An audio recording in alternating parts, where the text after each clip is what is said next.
Hello, good evening, everybody, and welcome to episode 2 of the mini-series on domestic abuse. I'm joined by, again for this episode 2 of this series, with Charlotte Budd, who is a domestic abuse survivor, a campaigner, and a children's author. Now, last week, or a few weeks ago, in episode 1, me and Charlotte talked about coercive control and red flags in regard to domestic abuse. Episode 2, in today's episode, we're going to be discussing separation abuse and educational in all systems. Now, I forgot, just before we start, I would like to mention that there may be some areas in this series, along with episode 1 as well, where there may be some descriptions where some people may find it a bit upsetting or a bit disturbing. But Charlotte and I both feel that it's important to talk about this in order to help people and educate people. So just just a bit of a warning if there's any, thing that you may not feel comfortable with, but it's still very important to talk about these issues. So hi again, Charlotte. Thank you for joining me again for episode 2 and the concluding episode of this mini-series on domestic abuse. So now we're going to talk about separation abuse. Firstly of all, what is separation abuse? So post-separation abuse happens when that relationship, domestic abusive relationship, ends, and then that abuse continues. And for a really long time, I think, even throughout the judiciary system, there was a false belief and false narrative used that once you left that abusive relationship, you were free and safe. And that's simply not true. It's really important to remember quite often post-separation is when abuse can accelerate, it can become more dangerous, because the perpetrator will have lost that control, and they will do anything to keep it. And that's where it's really important to understand that coercive control and how it can continue through post-separation abuse and the effects that it can have on that victim, because that coercive control doesn't require proximity, so it can continue almost through like invisible chains into post-separation abuse by many different means, and in particular where there are children involved, finances are involved, divorce are involved, it's very easy for that perpetrator to have an avenue to continue that post-separation abuse. Yeah, because we'll talk about the fact of when children are involved, because like it's interesting that we need to talk about this myth now, is that when you leave you're safe, because I suppose it's so easy for anyone who's looking in on the outside, whether the victim is male or female, and it's so easy for them to say, oh, why doesn't she leave? Why doesn't he leave? But it's not as easy as getting up and leaving because of this, post-separation abuse. And post-separation abuse isn't something that's widely understood. That's true. I mean, there are new laws in place. Economic and post-separation abuse are now recognised, which means the police can recognise it and be aware. But it is completely misunderstood, and it's very difficult even for police to fully understand. Quite often, some of these cases where there is post-separation abuse kind of get passed off as high conflict. And that's where it can get really tricky when with the judiciary system and the family courts in particular. We are becoming more aware, but it's still slow, and there's still a lot that people don't understand and don't know about it. Yeah, and when we first had our chat, when we first met, and you talked very openly about your own personal experience, you spoke openly about yourself being a victim of post-separation abuse when you decided to leave your partner, your husband, because you were determined that your daughter wasn't going to grow up in that environment, but Mm. you still suffered post-separation abuse, and in the end, you had to cut all contact between your husband and your daughter because you wanted to do the right thing for your daughter and him to maintain that relationship, but the abuse was getting so bad that you had to put your welfare and the welfare of your daughter above your ex-husband's needs. Yeah. So I suffered post-separation abuse for 10 months after I left. There were threats to kill, where he said that if he would stab me and gut me like a fish. He would hack into my Amazon accounts and change all my details, like all the financial details on there and bank details. And then if I bought anything, he would send me messages saying, well, now you have to ask my permission. He would always stop child maintenance or just not pay any. He would, and eventually he did physically attack me. And there were a number of outbursts from him in front of my daughter, and obviously I did make the decision to stop contact.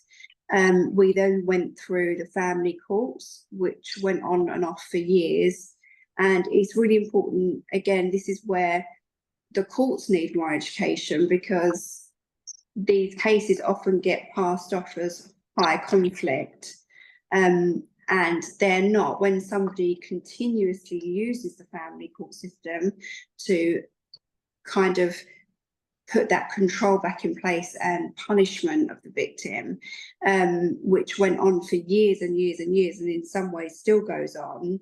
If he doesn't get his own way, then he will be very quick to say, well, I'm going to take you back to court, I'm going to have an enforcement put on you, I'm going to do this, I'm going to do that. And he's never paid child maintenance properly. And the courts kind of enable this behaviour rather than holding that perpetrator accountable and stopping that behaviour towards both the victim and that child. And post-separation abuse can be, again, the same as coercive control, many different forms that continues. And when there are children involved, unfortunately, they do become a part of that perpetrator's control over that victim.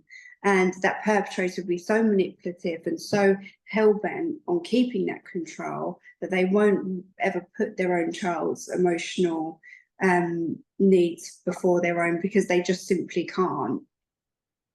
Yes, and obviously, going back to this myth of like when you leave, you're safe. Obviously, you're not, but there's a lot of education that needs doing around that. It's so easy for he or she to leave, but it's very, very hard, especially when children are involved. And you mentioned when we first met that as women, we obviously not condoning the fact that there are male victims of abuse. Especially when it comes to women, there's sort of this expectation that we have to manage and we have to accept our situation. Yeah, I think obviously it's important to recognise that both men and women can be victims of any type of domestic abuse. But obviously, in my case, I'm a woman, so I speak mostly from my own perspective and lived experience, and for those women that come to me with their stories. And having children, obviously, when you're a woman, you automatically take that more nurturing role as a mother, and you give up your job and your work and your career, at least for some period of time, and you become much more reliant financially on your partner, and that becomes then very easy for that person to use finances as a form of control and post-separation abuse. And certainly in my case, money had been controlled for so long and even taken from me, that I had nothing. So that made it very difficult for me to leave. I didn't have anywhere to go. And then that continued post-separation. So financially, there was always, for a really long time, a huge imbalance. And it's important to remember that when we talk about people not being able, particularly women with children, not being able to leave, because quite often you're saying, well, leave, but then what for? To, go hungry, or to be homeless, or to continue to suffer that post-separation abuse.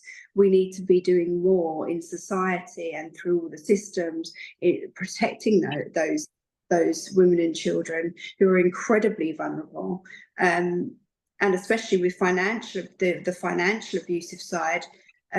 It is a form of child neglect, because if you're stopping finances, then you are restricting someone's basic needs to basic things like food, water, warmth in the home, a roof over their head, clothing, and that sort of thing. And again, that has a really profound effect on someone's psyche and their sense of self, to be put and reduced into a situation of poverty due to that abuse.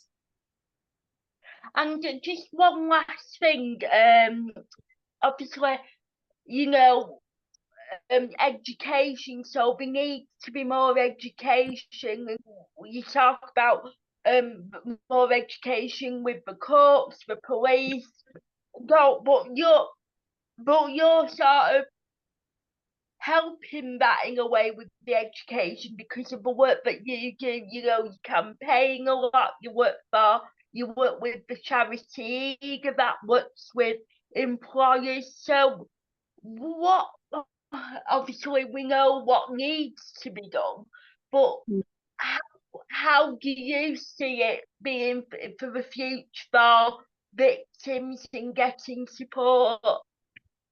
Because through more education for these companies, or these agencies, or these civil servants. Yeah, I think through society we need more education.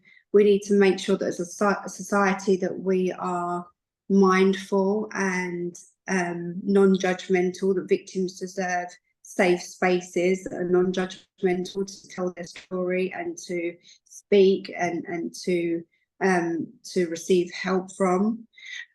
Throughout organisations, the judiciary system, police, family courts in particular, there needs to be far more education, more transparency about what's going on within those family courts, because the family courts quite often become very complicit in that abuse. And if you read the MOJ report in 2019 and the domestic abuse bill in 2020, it was basically stated that the family courts are unfit for purpose and they re-traumatise victims. And it's quite a horrifying place for victims to be. And I have my own experiences of that.